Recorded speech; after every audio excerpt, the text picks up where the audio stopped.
Buonasera, iniziamo la giornata europea delle lingue. Siamo a Udine nell'assessorato alla cultura con l'assessore Cigolot qui presente, ma soprattutto abbiamo qui con noi il sindaco Fontanini che ha sempre avuto per le lingue una grandissima attenzione, però volevo fargli uno scherzo, vediamo se riesco.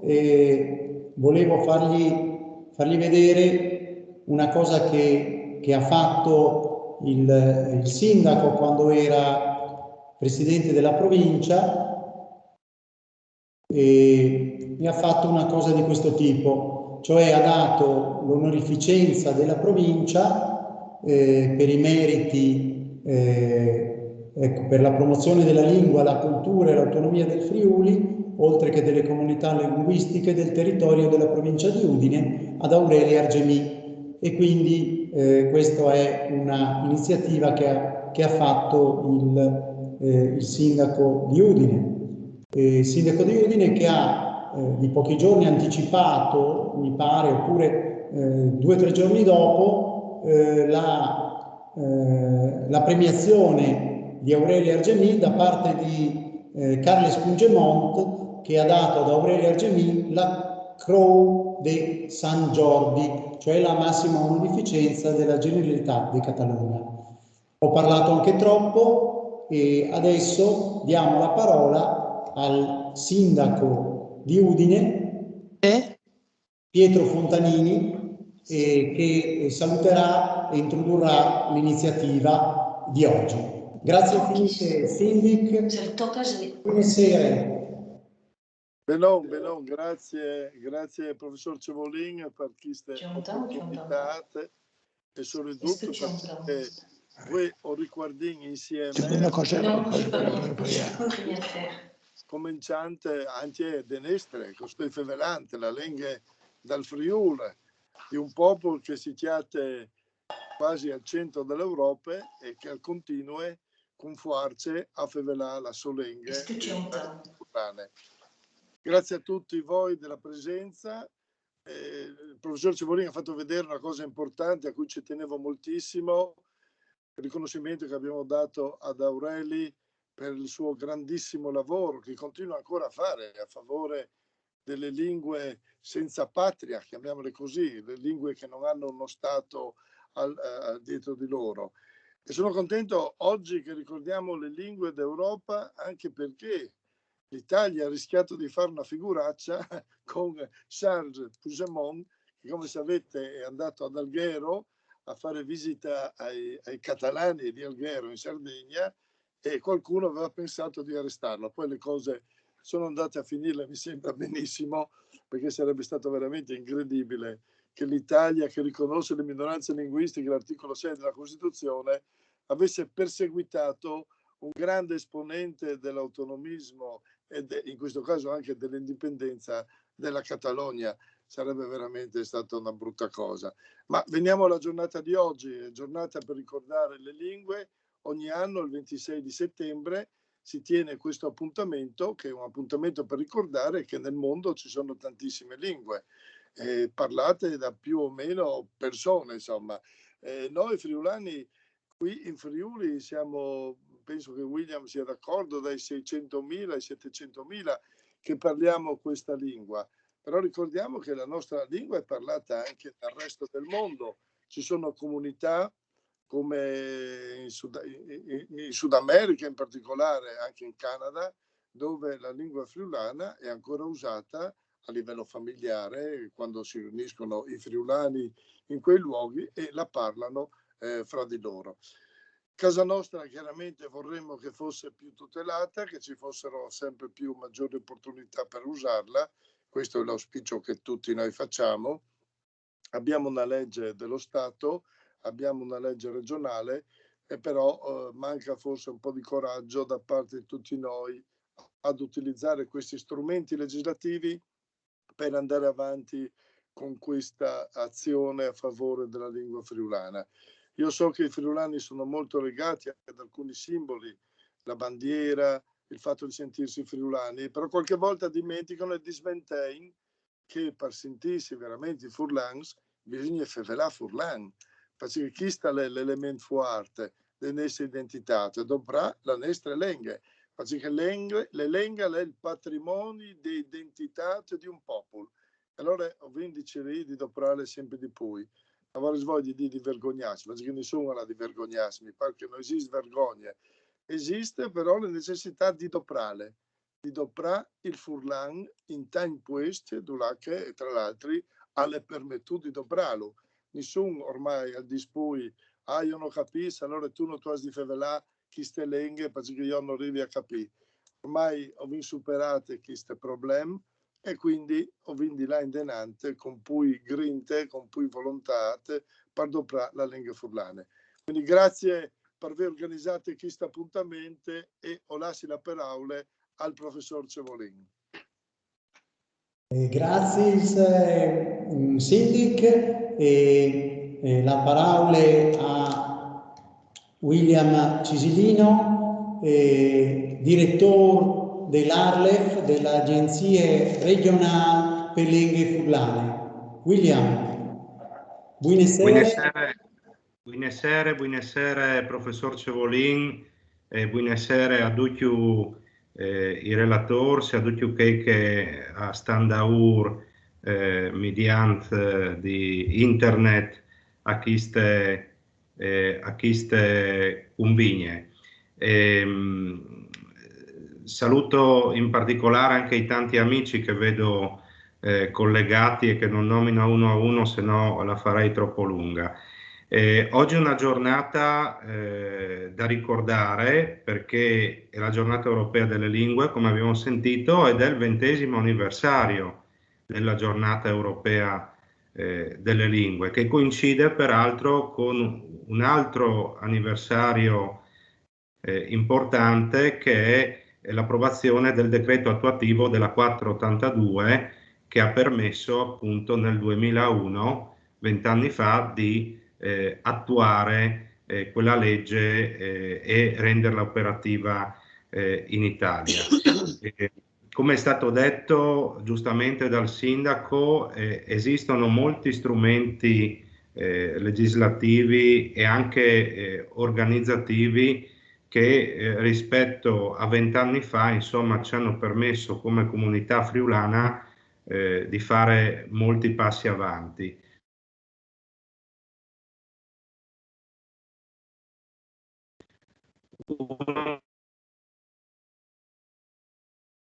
Nel 2005, anche in forza proprio della legge 482, della legge 15 del 96 regionale prima, ha preso il posto dell'Osservatorio per la lingua friulana, che era stato istituito nel 96, e questo ha permesso alla comunità friulana, assieme a, diciamo così, tutta un'altra serie di azioni, però di avere un punto di riferimento per le attività di politica linguistica. Poi la parte interessante anche di tutte queste azioni che vengono svolte in Friuli è data anche da tutta una serie di altri soggetti che partecipano alle attività di politica linguistica, in primis gli enti locali, e qui siamo appunto ospiti di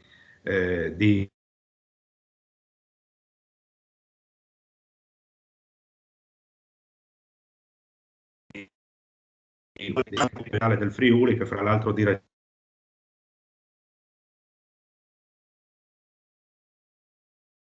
accanto agli enti locali, chiaramente tutte le associazioni e gli altri soggetti riconosciuti per legge che si occupano della promozione della lingua in vari settori. Quindi diciamo il friulano negli ultimi 20 anni ha potuto beneficiare di tutte queste norme, di tutti questi soggetti che in molti casi, che da molti anni in realtà precedentemente svolgevano un'attività di promozione, però diciamo che tutte queste azioni sono state portate a sistema, e qui si deve senz'altro ringraziare le istituzioni europee. le istituzioni europee che prima dell'approvazione della legge statale hanno pungolato l'Italia perché la approvasse, che tuttora la pungolano affinché ratifichi la famosa Carta europea delle lingue regionali e minoritarie, firmata 21 anni fa ma mai ratificata, e che inizialmente è stata, qui diciamo finora ho parlato del Consiglio d'Europa, per venire all'Unione Europea, anche l'Unione Europea quando si chiamava Comunità Europea, Comunità Economica Europea, insomma ha avuto un ruolo importante per sostenerci, che però negli ultimi anni, lo sa bene anche Bojan Brezigar, abbiamo parlato varie volte di questo argomento, è un po' venuta meno su queste tematiche per tutta una serie di motivazioni complesse, ma speriamo che anche le recenti iniziative del FUEN,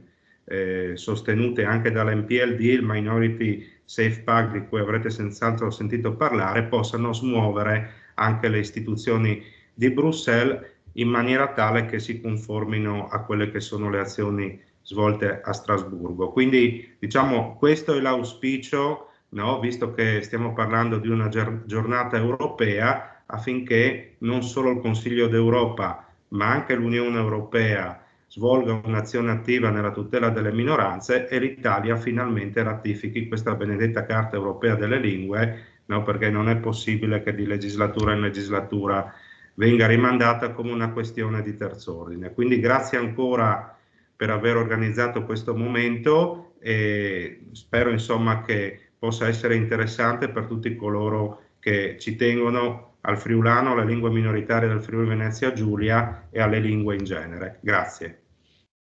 Grazie infinite a William Cisilino. Io aggiungo che come giuristi cattolici di Udine e di Gorizia stiamo organizzando un qualcosa sullo statuto della regione Friuli Venezia Giulia per riattivare un po' le province ed è molto importante per la provincia di Udine e per l'identità del Friuli questo aspetto, ma anche per introdurre delle modifiche allo statuto regionale sul versante proprio delle rappresentanze delle minoranze linguistiche, che ovviamente questa è una proposta. E adesso vediamo se c'è anche il presidente dell'Arlef collegato, che si chiama Cisilino anche lui, ma non l'ho visto nelle persone presenti perché è limitata la mia visione all'elenco alfabetico, diciamo non l'ho trovato, e comunque se c'è poi si faccia vivo, perché ci farebbe piacere che desse un saluto. Io adesso vorrei sentire Aurelia Argemì e vorrei chiedergli di intervenire e di accendere il suo microfono e di salutarci.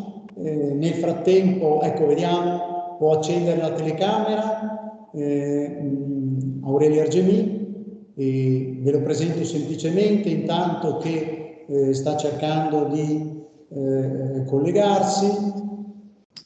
Ecco, vediamo che sta accendendo il microfono.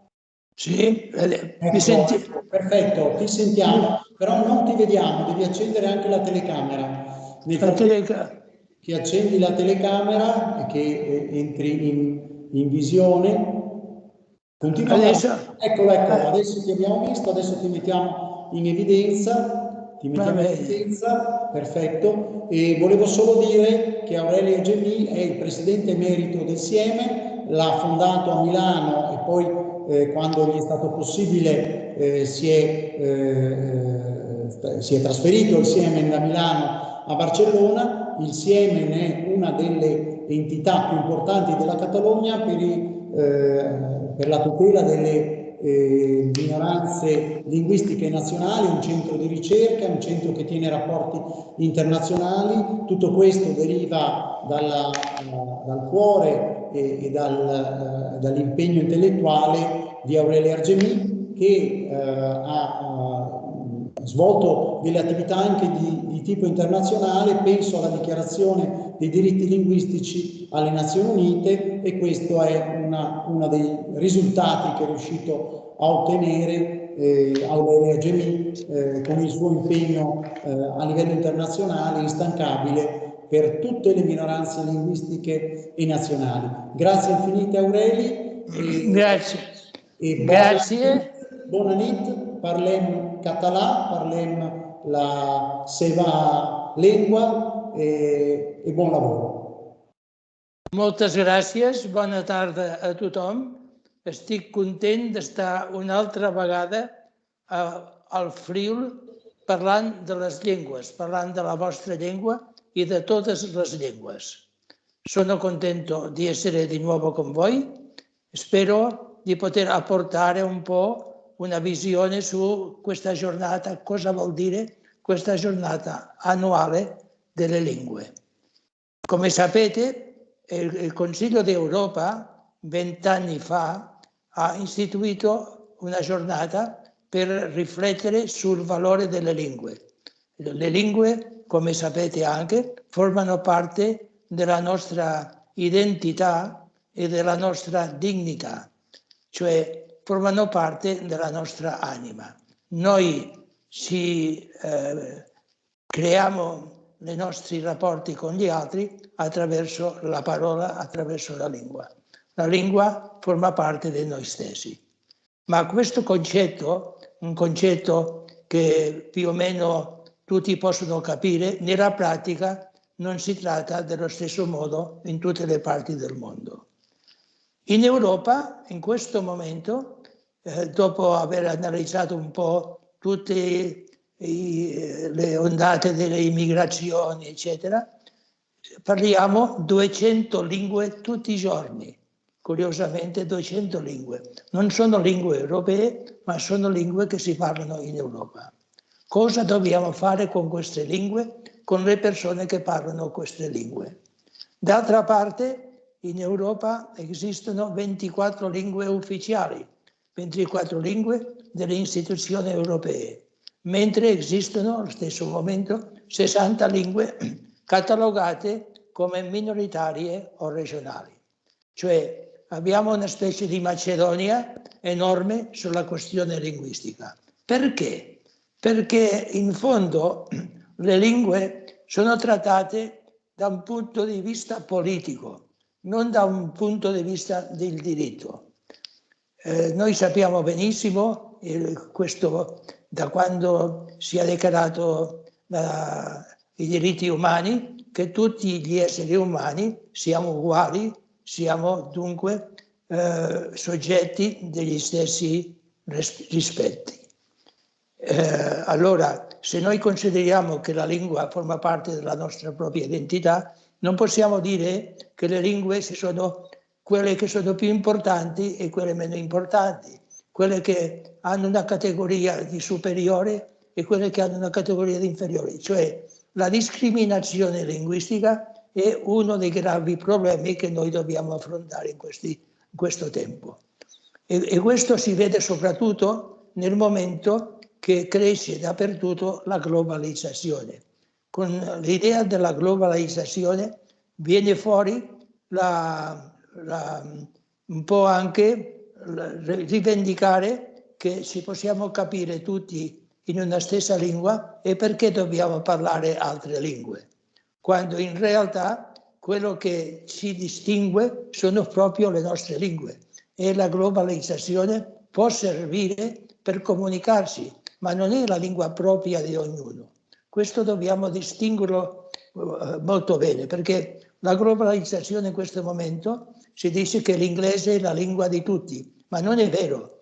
Questo può cambiare da un momento all'altro. E soprattutto in Europa. Curiosamente in Europa in questo momento l'inglese è la lingua, non arriva a 10 milioni di persone fra i 550 milioni di persone che formiamo l'Unione Europea che parlano l'inglese. Soltanto c'è l'Irlanda che parla l'inglese, curiosamente una lingua dal punto di vista numerico minoritaria.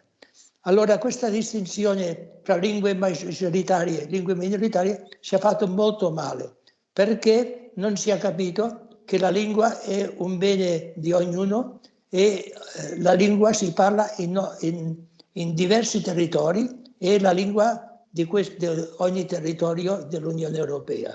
Per esempio, a me mi è piaciuto molto quando ho letto la legislazione nuova dell'Italia che dice che ci sono tante lingue territoriali, cioè un territorio ha un rapporto diretto con le persone che vivono lì. E le lingue hanno questo rapporto. Nelle parti d'Europa dove veramente le lingue hanno un rapporto con il territorio, le lingue hanno la possibilità di svilupparsi pienamente. Noi in Catalogna da sempre abbiamo difeso la nostra lingua come la lingua propria del nostro paese, del nostro territorio. Ma questo non è stato, io direi, rispettato né della Costituzione europea e spagnola, neanche degli statuti di autonomia, benché gli statuti lo dicono chiaramente che è la lingua propria della Catalogna. Ma a noi ci hanno detto sì, è propria della Catalogna, ma c'è un'altra lingua, la lingua spagnola, che è la lingua di tutti. Che cosa vuol dire di tutti? Sì, di tutti quelli che sono in questo Stato. Ma lo Stato ha creato una categoria che fa che molte lingue hanno questa definizione maggioritaria, che hanno un rapporto diretto con le frontiere. Noi in Spagna abbiamo la lingua spagnola che è la lingua di tutti, ma io sempre dico, sì, io parlo lo spagnolo, ma non è la mia lingua. Ricordo quando ero piccolo che era vietato il catalano, il franchismo, una delle cose che ha fatto, le prime cose che ha fatto è vietare la lingua catalana. E io andavo a scuola si facevano tutto in spagnolo, ma quando uscivo parlavo catalano a casa con gli amici. E per me era una specie di cappello. Un cappello, la lingua spagnola, un cappello che me lo mettevo quando andavo a scuola e lo toglievo quando uscivo. Cioè per me era un fenomeno estraneo alla mia propria personalità.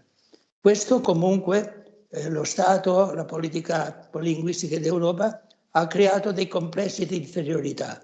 Molti dicono io non parlo friulano perché il friulano io non voglio disturbare gli altri capiscono l'italiano, allora mi passano l'italiano. Questo è un modo di creare una propria tradizione a noi stessi, alla nostra propria identità.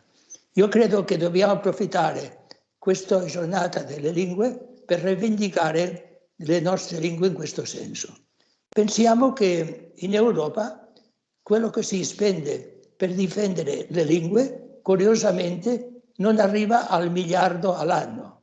Questo vuol dire che per ogni cittadino europeo soltanto si spende 2 euro all'anno per la lingua. Invece per salvare il clima, per salvare il medio ambiente, tutti gli anni, cioè dal 2021 al 2027, sono stanziati 162 miliardi di euro e molto bene, bisogna evidentemente proteggere l'ecologia, ma perché non proteggiamo l'ecologia delle lingue? Perché in questa politica non vediamo che anche noi siamo patrimonio del nostro mondo, del mondo, cioè quando si perde una lingua si perde una parte del nostro diciamo, essere nel mondo.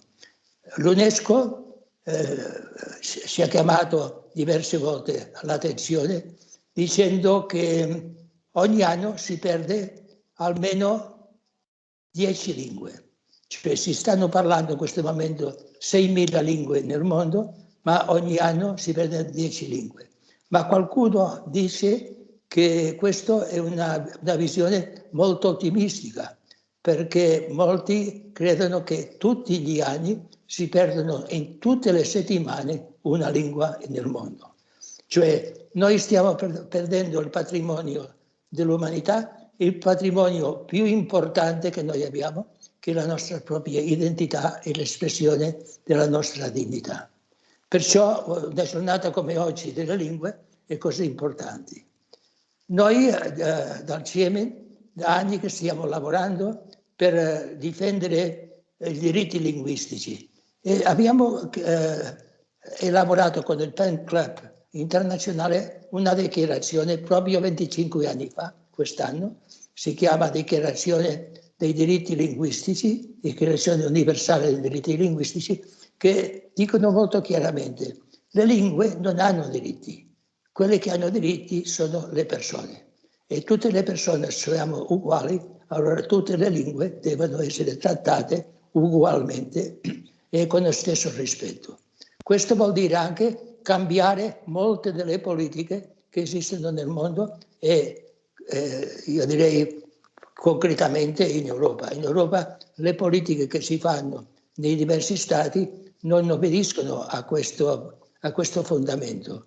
Per esempio noi in Catalogna diciamo noi abbiamo la lingua propria, ma c'è un'altra lingua che non è la propria della Catalogna, ma si fa sviluppare in modo che il catalano ogni volta costa di più di mantenerlo.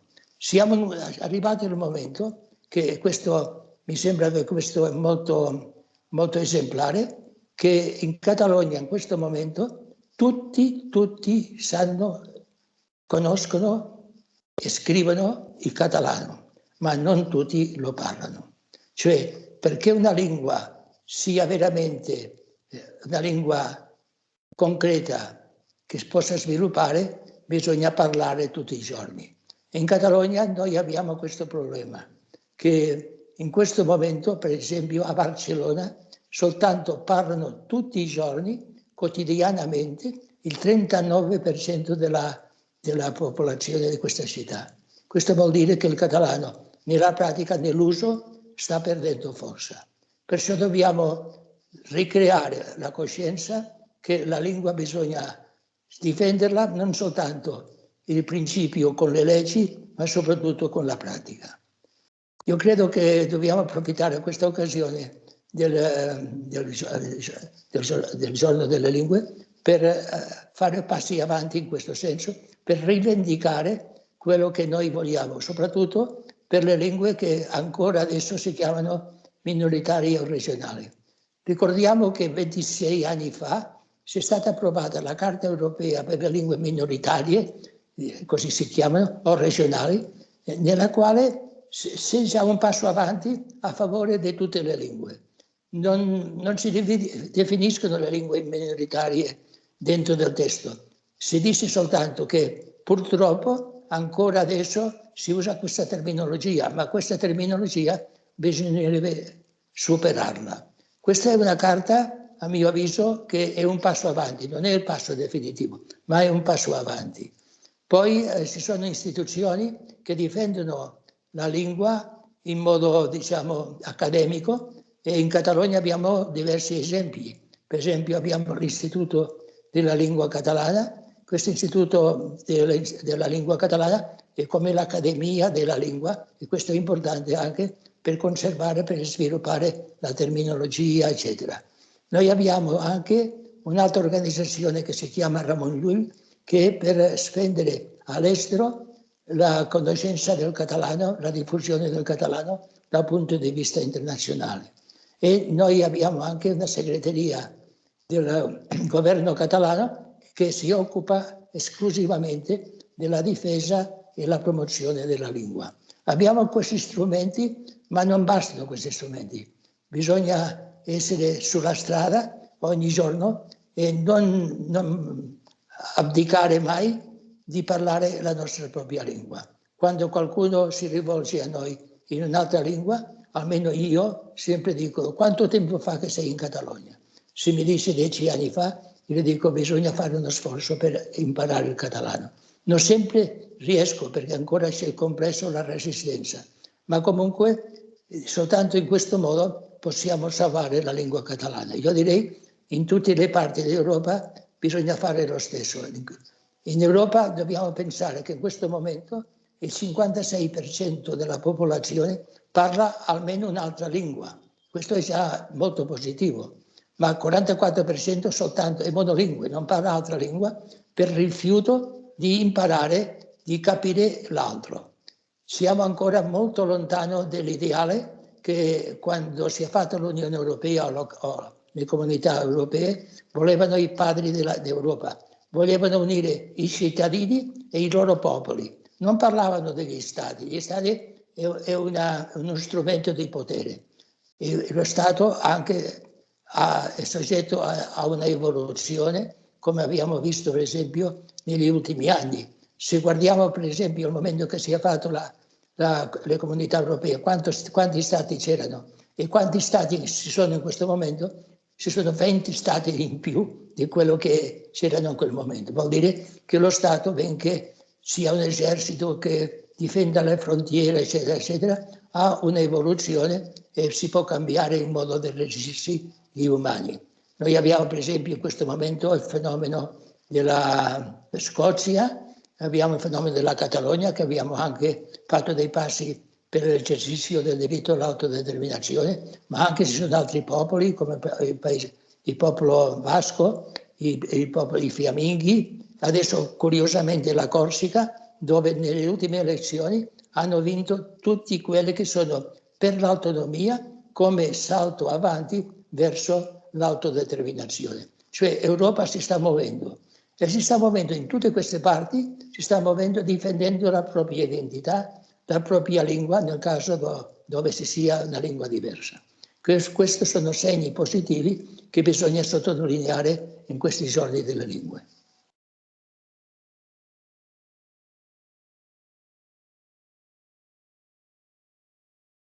Moltes gracias Aureli, grazie infinite. Direi di passare a diciamo, il nostro padrone di casa, dopo il sindaco, l'assessore Cigolot, per un suo saluto, e poi chiederei a Bojan Brezigar, che è in questa riunione prima di tutto un amico e poi è il rappresentante in questa riunione per la minoranza slovena, in quanto ha svolto dei ruoli importanti come direttore del giornale della minoranza slovena del quotidiano della minoranza slovena in regione, e poi anche ha svolto il ruolo di portavoce, di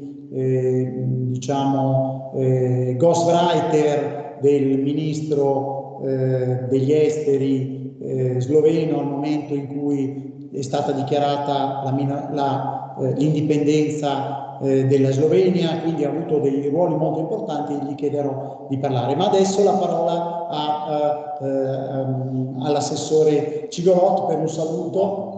Il saluto, grazie professor Cevolin, il saluto l'ha già dato il signor sindaco e io credo che sia interessante però ascoltare anche gli altri, che vedo che sono numerosi quelli collegati, quindi avevo sì, qualche piccola considerazione da svolgere, però forse è interessante sentire coloro che sul campo come Bojan Brezigar, che ho piacere di incontrare nuovamente e di salutare questa sera, ha sempre promosso e sostenuto la difesa dei diritti linguistici. Siamo la regione plurilingue per eccellenza in Italia, parliamo 4 lingue, lo sloveno è una componente importante, quindi cederei a lui la parola. Ottimo, allora a te Bojan, ti saluto con Dober večer. Dober večer, ecco che ho tentato di parlare un po' in sloveno e ho sbagliato, so dire Dober dan, ecco, Dober dan, ma Dober večer l'ho detto male. Grazie Bojan, la parola a te. Ecco, mi sentite? Sì, ti sentiamo bene. Siamo collegati. Niente, intanto grazie a te e a tutti gli amici per questo invito che ho accettato con grande piacere, anche se devo dire sono rientrato stanotte da una breve vacanza che mi sono permesso dopo 2 anni di Covid e di clausura, ma ho fatto certamente, ho accolto subito l'invito dell'amico Cevolin. Io con i friulani mi trovo sempre tra gli amici, sappiamo, lavoriamo insieme da tanti anni su tanti progetti, su tante cose. Quando si trattava di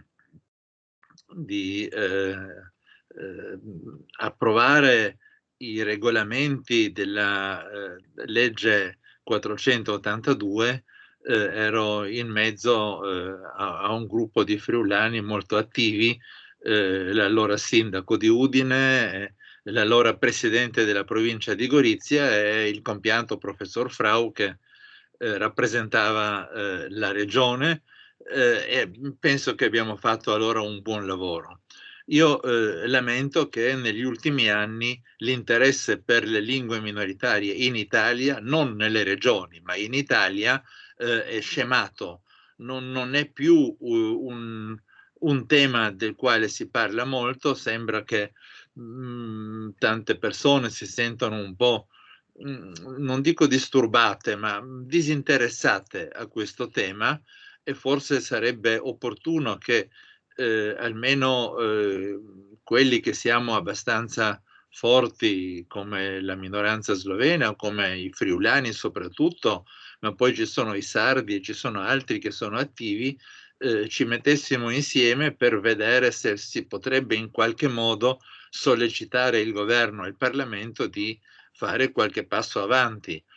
Abbiamo tutti constatato che la legge 482 è una legge estremamente importante, però che andrebbe fatto un check-up.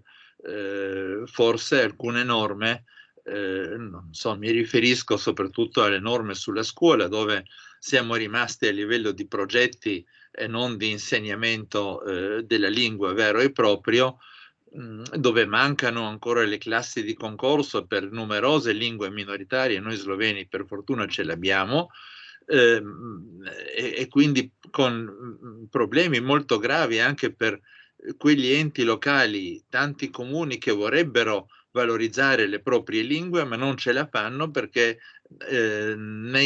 all'interno di questa legge i meccanismi sono abbastanza burocratici e non permettono di fare molte cose.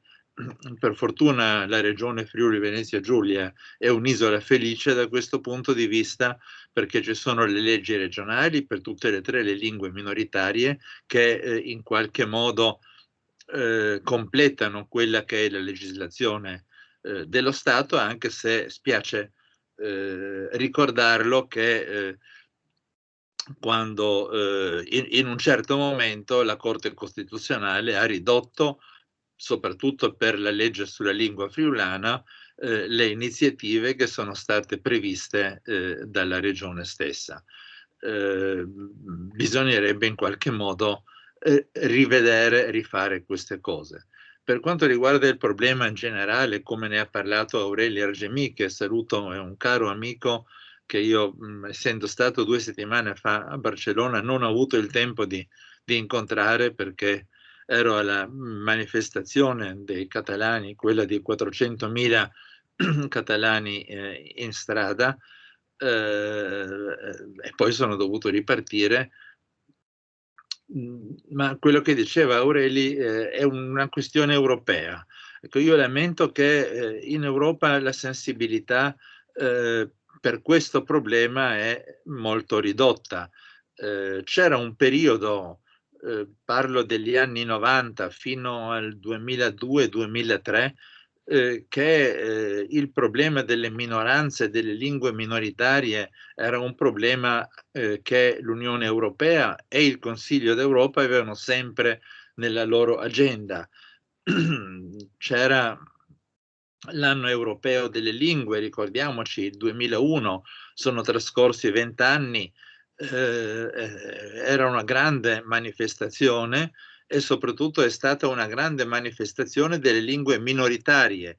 Il 70-80% delle manifestazioni legate all'anno europeo della lingua erano riferite alle lingue minoritarie. Poi invece c'è stato un calo di interesse dovuto soprattutto al fatto che l'Unione Europea si è allargata e si è allargata agli stati dove la diversità ancora non è concepita come un arricchimento, ma è vista spesso e volentieri come un problema.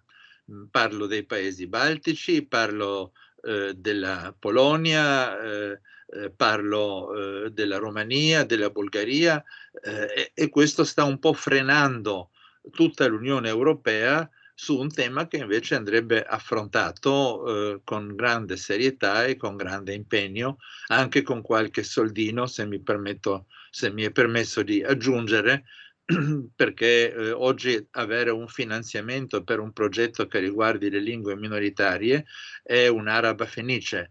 Gli ostacoli burocratici sono tali che non ce lo consentono. E queste sono le mie osservazioni in questo momento. Io naturalmente non rappresento la minoranza slovena, sono qui come sloveno, rappresento solo me stesso. In questi anni mi occupo di altre cose, mi occupo soprattutto della Catalogna, e poi anche di qualche altra cosa a livello europeo, ma meno delle questioni che riguardano la nostra minoranza. Ormai ho passato la mano ai giovani. Io sono nato nella prima metà del secolo scorso, credo che tra i presenti a questa riunione solo Aureli, grande amico, è meno giovane di me, e così cerco di dare il mio contributo anche con dei testi, con delle osservazioni, con delle interviste quando mi vengono chieste. Una domanda ad Aureli. La faccio. Grazie infinite. Come? Una domanda, grazie infinite. Sì, una domanda ad Aureli, la faccio volentieri. Aureli, perché in Catalogna quell'impeto, quella gioia che abbiamo visto il giorno del referendum, quella grande forza di volontà sta scemando, e perché in questo momento ci si sta concentrando da parte del governo catalano a trattare con Madrid di altre cose, non cercando di continuare quello che era un grande processo del popolo che ha visto milioni di catalani nelle strade e poi alle urne il giorno 1° ottobre del 2017. Grazie infinite, chiedo ad Aureli di appuntarsi la domanda, comunque me la sono appuntata io e di sicuro gliela riproporrò a conclusione del nostro incontro. Adesso io vorrei dare la parola a Lauro Nicodemo come rappresentante, presidente onorario del Fogolar Furlan del Veneto Orientale, e quindi un po' in rappresentanza dei diversi Fogolar Furlan nel mondo. Devo dire che avevo anche chiesto a Marco Bozzer, che è il portavoce del Fogolar Furlan di Barcellona, di essere collegato, ma ha dei problemi di collegamento, vediamo se ce la farà. Intanto la parola a Lauro Nicodemo per un saluto. Lui anche fa parte, scrive nella rivista dell'Ente Friuli nel Mondo, è in collegamento con l'Ente Friuli nel Mondo, e quindi direi di dare la parola a lui per un saluto per i friulani nel mondo, come ha ricordato il presidente della provincia e adesso sindaco Fontanini. Devi accendere il microfono. Ecco qua. Pronto, mi sentite? Ciao, sì, ciao. Ti sentiamo. Porto i saluti dei 20.000 parlanti ancora oggi esistenti nel portoguarese, ed è una entità, una realtà che viene riconosciuta dalla Regione Veneto. C'è una speranza e un problema. La speranza è quella che le lingue sono come esseri viventi, hanno però una caratteristica che nessun'altra specie possiede, l'immortalità. Se vi sono testimonianze scritte, è sufficiente che una lingua scomparsa torni ad essere parlata perché smetta di essere morta. Valga per tutte il caso bellissimo e coraggioso dell'ebraico tornato dopo oltre 2000 anni ad essere parlato. Questo è una speranza, questo è un punto di riferimento, perché altrimenti io dovrei chiedermi che cosa faccio qua. dopo 20 anni di attività, è socio fondatore del Fogolar Furlan, che ha avuto proprio il compito di recuperare quello che rimaneva nel nostro territorio, nel friulano concordiese, le parlate della lingua madre. Perché succede, ed è successo e continua a succedere, mi pare di aver sentito anche nei diversi interventi, che succede quello che normalmente avveniva nella Repubblica Serenissima, visto che oggi, quest'anno si celebra i 1600 anni dalla fondazione di Venezia. L'evento servirà anche ad evocare, valorizzare e celebrare la cultura profondamente plurilingua che aveva la Serenissima fin dalle sue origini. Riconosceva questo, quello che oggi non viene riconosciuto. Noi apparteniamo alla città metropolitana di Venezia come territorio, pertanto dei riferimenti in questo senso lo dobbiamo avere, perché è andato a sostituire le competenze della provincia sul riconoscimento degli ambiti territoriali linguistici, sono passati alla città metropolitana di Venezia. Per essere estremamente breve, abbiamo iniziato un percorso, ad esempio, con i cimbri. Con i cimbri, perché il nostro intendimento è quello di fare un gemellaggio culturale. Non possiamo aspettare la politica.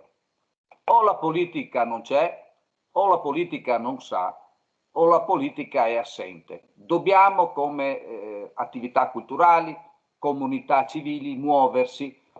Allora il nostro intendimento, abbiamo già avuto un primo incontro interlocutorio con i cimbri del Cansiglio, perché anche loro appartengono al Veneto, anche loro confinano con Pordenone come lo siamo noi, e pertanto hanno anche loro questa necessità di svolgere delle attività per un maggiore riconoscimento ed una maggiore attenzione. Ecco, io spero che questo possa essere un qualcosa che vada oltre. Per evitare che cosa? C'è un pericolo che ho avvertito anche negli altri saluti. Il pericolo è che nelle famiglie come qua, ad esempio oggi è stimata nel portoguarese 20.000 friulani che ancora parlano questa lingua, però piano piano si sta sempre più limitando. Perché? A livello ufficiale, a livello istituzionale non si parla 20.000 euro in Veneto, no? Sì, in Veneto, sì, che sono collocati qua. Sì. Ti chiedo poi di concludere perché abbiamo... Ecco. Allora, il pericolo era proprio questo qua, che all'interno delle famiglie si continui a parlare il friulano, però nel momento in cui si esce dalle mura della casa non si parla più il friulano, si va a parlare il veneto o si va a parlare l'italiano.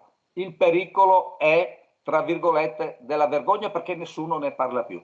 Persone che parlano con i genitori in friulano escono al mercato, a Portoguaro, per fare un esempio, non parlano più il friulano. Ecco, dobbiamo, e concludo, trovare dei momenti di progettazione anche di culturali, ecco il gemellaggio culturale con i cimbri, per fare in modo che dal punto di vista sociale queste lingue materne riprendono quel grande ruolo, valorizzando anche scrittori e poeti che poi hanno scritto nei nostri territori delle pagine estremamente importanti. Grazie infinite Mauro, e ovviamente l'unità nella diversità dovrebbe essere uno degli slogan un po' dei leitmotiv dell'Unione Europea. Adesso io, intanto che Aurelia Argemì si prepara per rispondere alla domanda di Bojan Brezigar, cioè del fatto come mai il governo si sta impegnando in altre cose, il governo catalano, però in realtà io volevo sottolineare questo caso di Puigdemont anche, che praticamente quindi un caso anche di uno Stato spagnolo, dello Stato spagnolo, che pone il problema della libertà di espressione in Europa. Anch'io ero nel giorno della Diada a Barcellona e fuori dalla sede in Plaza San Jaume, fuori della sede della Generalitat, c'era la scritta libertà d'espressione, e quindi il fatto che un ente come la sede della comunità autonoma di Catalogna richieda la libertà di espressione con dei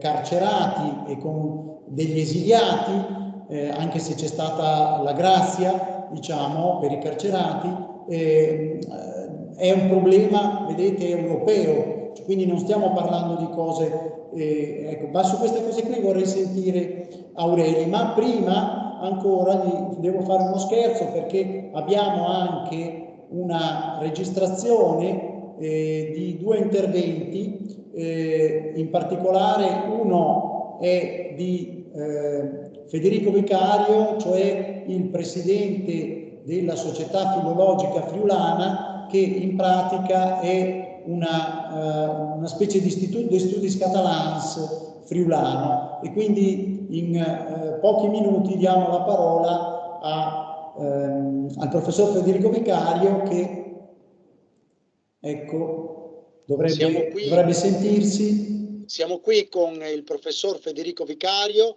che insegna linguistica generale all'Università di Udine, è professore associato di materie filologia romanza, mi pare, se non sbaglio, ma mi correggerà in caso il professor Vicario, che è anche, questo è molto importante, presidente della Società Filologica Friulana, che è stata parte molto importante per la raccolta delle firme del Minority Safe Pack in ambito europeo, ed è il soggetto che da molto tempo sostiene la lingua friulana a livello scientifico e a livello diciamo anche popolare, con una grande partecipazione popolare. Siamo nella giornata delle lingue europee. A te la parola, Federico.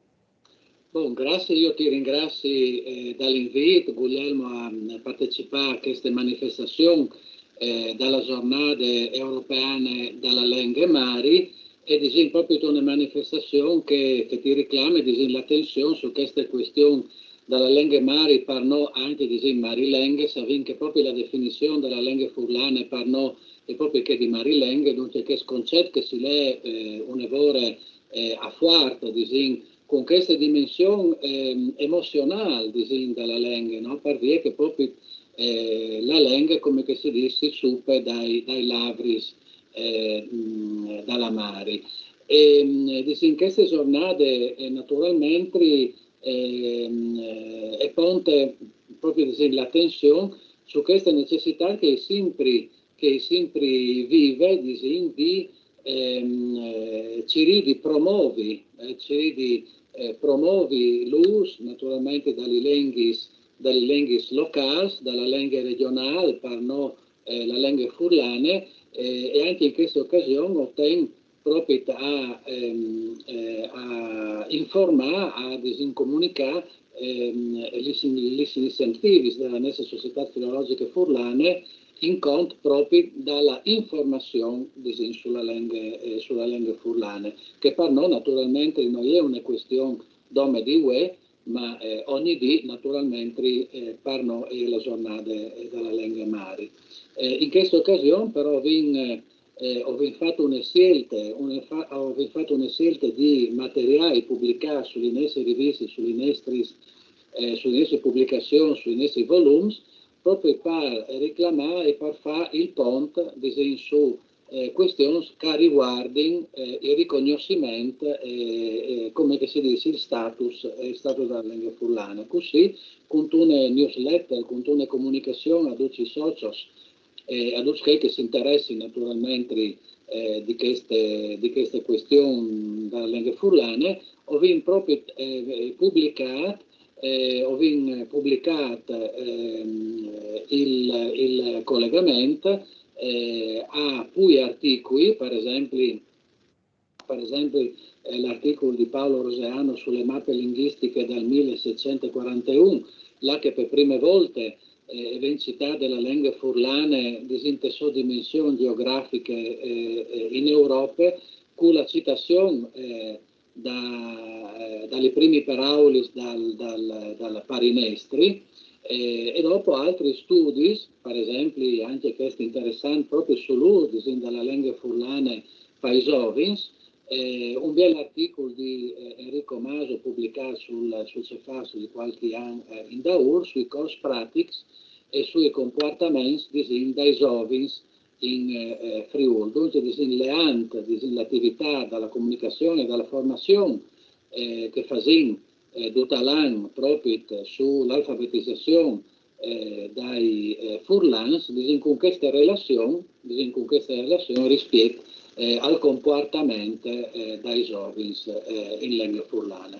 E dopo naturalmente altri articoli, per esempio, sono una bella definizione dalle comunità linguistiche dal Friuli di Giovanni Frau, sui diritti dalle minoranze, un discorso dall'enciclica Pacem in Terris dal Papa Giovanni XXIII, e dopo anche altri interventi sulla politica linguistica dal settore dalla toponomastica stradale, che è proprio quel settore che ci permette di iodi la lingua, per dire che naturalmente la lingua mari anche non è come comunicazione verbale, ma è anche comunicazione visiva, no? Per dire che la lingua ovviamente di iodi ma anche di sentire.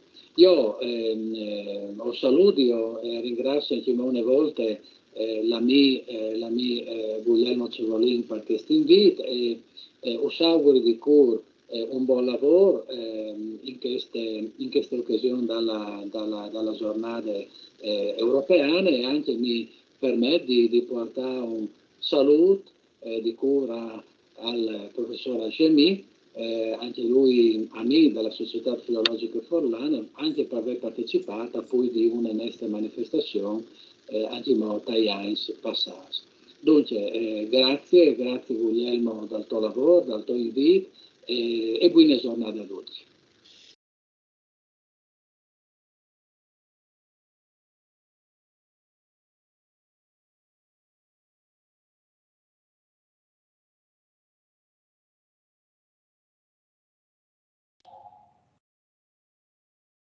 Eccoci di nuovo in diretta e adesso direi ad Aureli di rispondere alla domanda di Bojan, alla mia domanda sul caso Puigdemont e la libertà di espressione, ricordando anche che il Comune di Udine, il suo sindaco e in passato presidente della provincia, ha avuto, e anche tutte le altre cariche che ha avuto, perché Fontanini è stato anche presidente della regione, deputato e senatore persino, ha sempre tenuto alto il vessillo della nostra lingua, e quindi lo ringraziamo sempre come politico che ha combattuto per la lingua, e adesso ci dà una mano sempre a combattere, ed è un po' così alla nostra guida, ecco.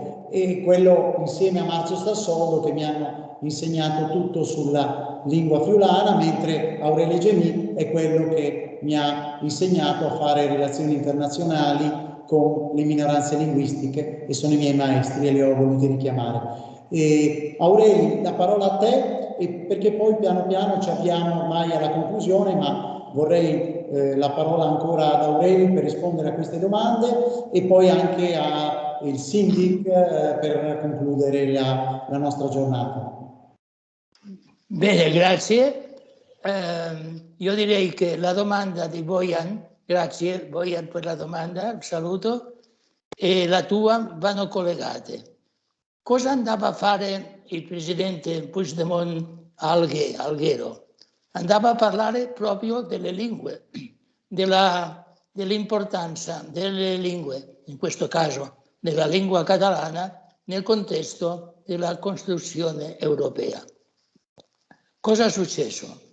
Lui è andato a parlare con il diritto della libertà di espressione, a difendere il diritto linguistico, ma la giustizia spagnola ha fatto tutto perché la giustizia italiana fosse coinvolta per detenerlo e metterlo in carcere.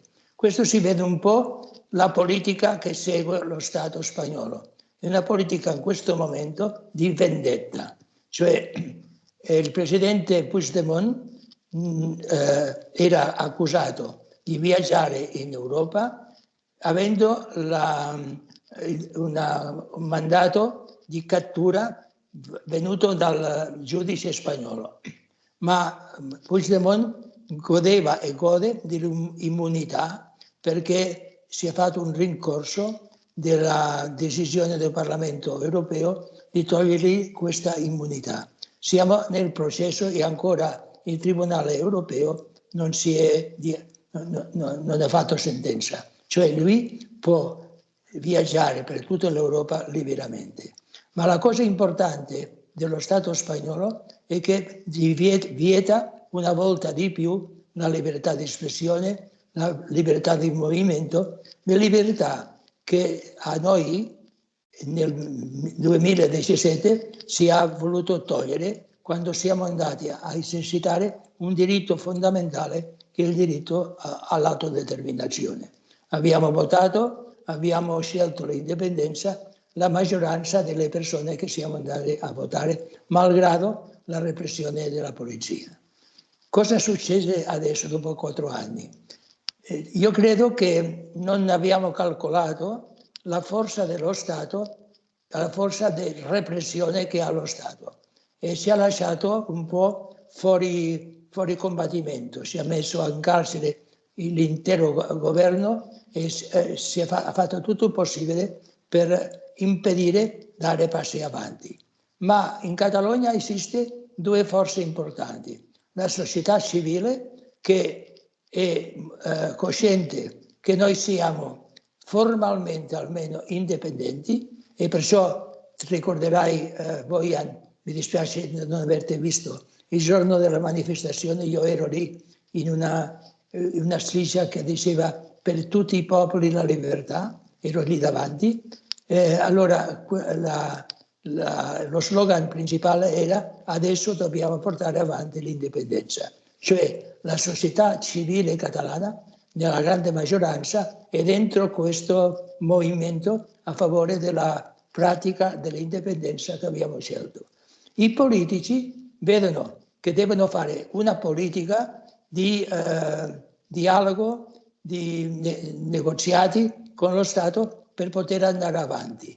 Molti dicono che è perdere il tempo, ma i politici hanno un'altra logica, un altro modo di fare che io non sono nessuno per giudicare, soltanto vedo che questo dialogo è molto difficile, perché per dialogare bisogna dialogare su tutto, qualsiasi tema deve essere messo sul tavolo per approfondirlo. Lo Stato ha detto, qui non si discute una cosa importantissima che è molto per noi, l'indipendenza della Catalogna, cioè il diritto all'autodeterminazione, neanche l'amnistia. Questi sono temi vietati, sono dogmi che non possono essere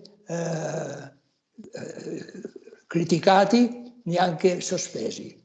E qui cominciamo questo dialogo. Io vedo ogni volta di più che è un dialogo dei sordi, ma comunque noi siamo pronti a portare avanti, questo dicono i politici, una cosa essenziale in una democrazia, che è il dialogo e i negoziati. Vedremo come andrà a finire. Io sono un po' pessimista, ma non sono un politico. Io soltanto mi riferisco al movimento di base, che questo movimento di base è sempre vivo. Perciò Bojan, vedo da una parte che andiamo avanti alla base popolare, dall'altra parte che i politici anche fra di loro sono un po' divisi su cosa potremmo fare con il dialogo. Qualcuno che proprio nel governo, dice che questo dialogo non serve a nulla, altri dicono proviamo e vedremo. Siamo lì in questo momento, ma io credo che siamo in un movimento irreversibile. Noi l'indipendenza la troveremo un giorno. Ricordo quando una volta che ha dato una conferenza a Maribor che c'era il presidente della Slovenia in questa conferenza e uscendo mi ha detto: io sono molto amico del vostro presidente Jordi Pujol, e mi ha detto un giorno Jordi Pujol: se un giorno passa il treno dell'indipendenza prendetelo, non lasciarlo passare, perché l'indipendenza arriva così. Io ci credo molto che l'indipendenza arriverà, non so come, ma arriverà così. Grazie Aureli. Adesso proprio con un minuto una domanda ad Aureli, che viene fatta dall'avvocato Menetto, che rappresenta una bellissima domanda, è presidente dell'UCID, imprenditori e dirigenti professionisti di religione cristiana, e fa una domanda proprio sulla tutela delle lingue minoritarie. Solo una breve domanda, la parola all'avvocato Roberto Menetto. Beh, grazie professore, grazie al Comune di Udine e all'assessorato per questo magnifico convegno, e al professor Argemì, oltre ai nostri saluti. Mi interessava proprio brevemente fare questa domanda collegata allo sviluppo economico. Quanto è indispensabile rafforzare, secondo Argemì, la tutela delle lingue minoritarie? Qui in Friuli abbiamo il friulano, lo sloveno, il tedesco, attraverso progetti che possono tradursi in occasioni di sviluppo economico, perché la comunicazione è anche una strada per lo sviluppo economico e sociale. Aureli, la parola a te. Nel caso della Catalogna, prima di tutto, devo dire che la Chiesa ha preso posizione chiarissimamente a favore della lingua del popolo, cioè la lingua catalana è la lingua difesa anche della gerarchia ecclesiastica nel nostro caso. Allora per noi è importante sottolinearlo, benché la Chiesa in questo momento non abbia il peso che ha avuto qualche anno fa. Comunque la Chiesa è molto chiara in questo punto. Poi c'è un'altra cosa che bisogna sottolineare. Imparare il catalano per noi è fare un passo avanti verso il progresso, cioè una persona che arriva, un immigrato che arriva in Catalogna, se parla il catalano ha un punto in più per trovare lavoro, e io credo che questo bisogna sottolinearlo, perché è un aspetto positivo. Ma ultimamente la politica dello Stato spagnolo ha voluto dire che non c'è bisogno, tutti capiamo lo spagnolo, non c'è bisogno del catalano, e questo crea una certa difficoltà a far capire che la lingua catalana è la lingua di inclusione nella società. Cioè sempre dobbiamo pensare questo, e la Chiesa in questo ha aiutato molto, ha fatto un documento 20 anni fa a favore proprio della lingua come espressione dell'identità, anche dell'identità cristiana nel caso della Catalogna. Io credo che è stato importante questa mentalità che ha creato la Chiesa, perché molti l'hanno seguito. In questo momento siamo l'invasione l'immigrazione molto alta. In questo momento quasi il 20% della popolazione in Catalogna viene dall'immigrazione recente, e questo si crea un problema anche di integrare questi immigrati nella Catalogna, farli capire in che paese si trovano. E mi sembra che più o meno stiamo riuscendo. Vedremo più avanti, perché lo Stato spagnolo non è che sia contro la lingua catalana. Lo Stato spagnolo crede che il catalano è un disturbo per l'unità della Spagna, cioè tutta un'altra mentalità. Quando non si tratta di attaccare l'unità del niente, bisogna creare l'unità delle persone, e queste sono le cose più importanti. Grazie. Non so se ho risposto alla domanda. Hai risposto molto bene, e ricordo che Aurelio Argemì è stato anche monaco benedettino, segretario dell'abate Escarré del monastero di Monserrato. e ha riferito giustamente la posizione della Chiesa cristiana in Catalogna. Io adesso darei la parola all'assessore alla cultura Cigolot, che darà subito la parola al sindaco per le conclusioni. Sì, io volevo ringraziare il professor Cevolini e tutti coloro che sono intervenuti, perché è volata davvero quest'ora ed è stata secondo me molto interessante. Ecco. Io mi sono fatto la convinzione che sì, la lingua è un elemento fondamentale del patrimonio culturale di ciascuno di noi, ma a questo punto diventa un elemento fondamentale per la nostra libertà individuale, secondo me. Ecco, e la libertà individuale si può tutelare e promuovere attraverso la forza della comunità, in questo caso della comunità parlante. Quindi quanto più potremo fare squadra e unire le nostre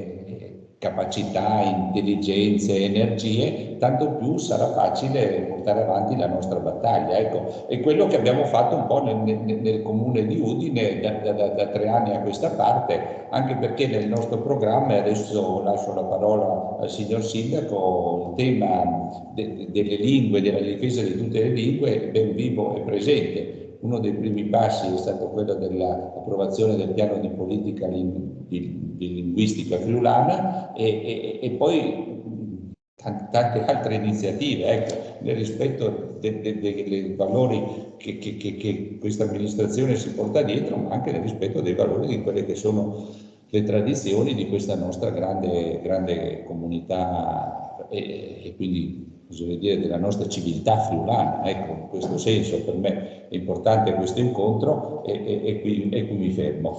Grazie infinite all'assessore alla cultura Cigolot, e la parola al sindic della capitale dal Friul, Pietro Fontanini, con 2 minuti, 2-3 minuti, perché per concludere, perché ci scatta l'allarme, qui siamo nell'assessorato e dobbiamo chiudere. Grazie infinite, sindic. Benon, grazie de bande dal sindaco di Udine per questo appuntamento, per ricordare le giornate des Lenghis. Ho sono contento di aver sentito un grande OMP che guida in pratica un movimento di diritti naturali. Perché ho sentito Aureli Germi che fevela la propria lingua mari, è un diritto naturale. Tanti stas e sono in denant con la legislazione, altri se sono in daur. Tuttavia, dobbiamo ricordare che siamo in buona compagnia. L'ho detto Aureli, abbiamo i catalani che sono la punta di diamante, secondo me, perché sono una grande realtà e anche sotto l'aspetto economico, e quindi loro hanno una posizione molto più forte rispetto alle altre minoranze che vivono in Europa. Ma poi ci sono anche gli scozzesi, non dimentichiamo che anche la Scozia sta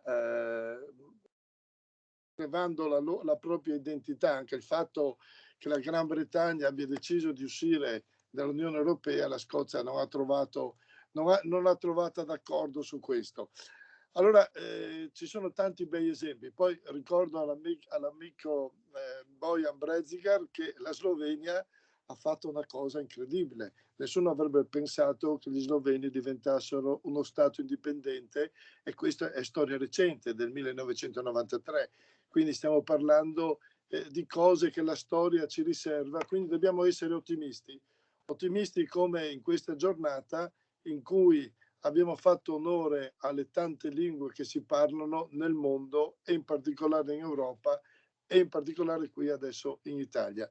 Quindi grazie a tutti e grazie al professor Cevolin e all'assessore Cigolot che hanno immaneato tutti in pins questa trasmissione di voi.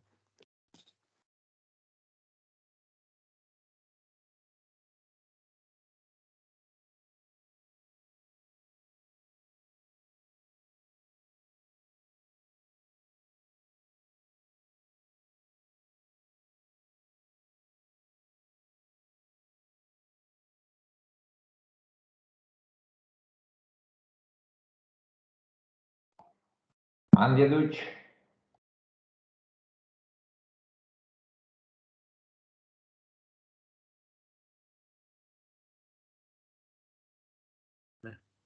Saluti a tutti.